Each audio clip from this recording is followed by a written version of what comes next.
You don't ask for help. Not because you don't need it, but because something inside you says, handle it yourself. Even when you're overwhelmed, even when you're exhausted, even when you're quietly drowning, you tell yourself, I've got it. It's fine. I don't want to bother anyone. And you carry it alone. People who struggle to ask for help usually learned early that help wasn't reliable. Maybe when you needed support, no one came. Maybe when you expressed a need, you were dismissed. Maybe you were told you were too sensitive or too dramatic. So you adapted. You learned that depending on people was risky. You learned that vulnerability could be used against you. And the safest strategy became, do it yourself. Over time, independence became your identity. You're the capable one, the strong one, the one who figures it out. People admire your resilience. They say, I don't know how you do it. You're so independent. You never need anything. And part of you feels proud, but another part of you feels tired. Not asking for help is rarely about strength. It's about fear. Fear of being a burden, fear of being rejected, fear of hearing no, fear that if someone sees you struggling, they'll see you as weak. So you avoid the risk, you avoid the exposure, you avoid the possibility of disappointment by never asking in the first place. When you don't ask for help, you stay in control. You don't have to rely on anyone. You don't have to wait. You don't have to be vulnerable. And control feels safe, but control is heavy because it means everything is your responsibility. Every solution, every outcome, every mistake. And that weight adds up. On the outside, you look self-sufficient. On the inside, you sometimes feel alone. Not because people don't care, but because you never let them see what you're carrying. You answer, I'm fine, even when you're not. You say, don't worry about it, even when you're overwhelmed. You minimize your needs before anyone else can, because if you need less, you can't be rejected. Doing everything alone feels powerful at first, but over time, it becomes exhausting.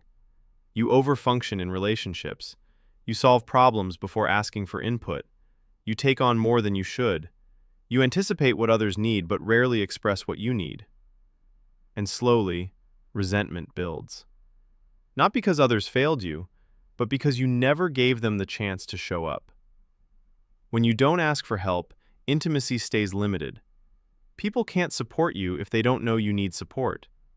And sometimes, you secretly wish someone would just notice, that they would see through your strength, that they would insist on helping.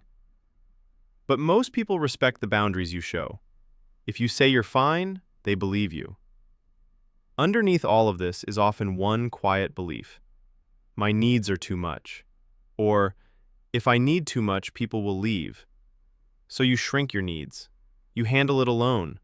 You become low maintenance, independent, self-contained. But humans are not meant to be self-contained. We are wired for connection. True strength is not doing everything alone.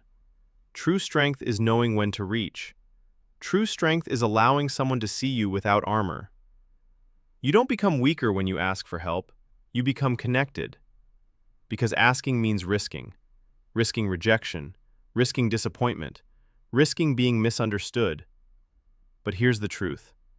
You already know how to survive rejection. You've done it before. What you haven't practiced is surviving support. Letting someone show up.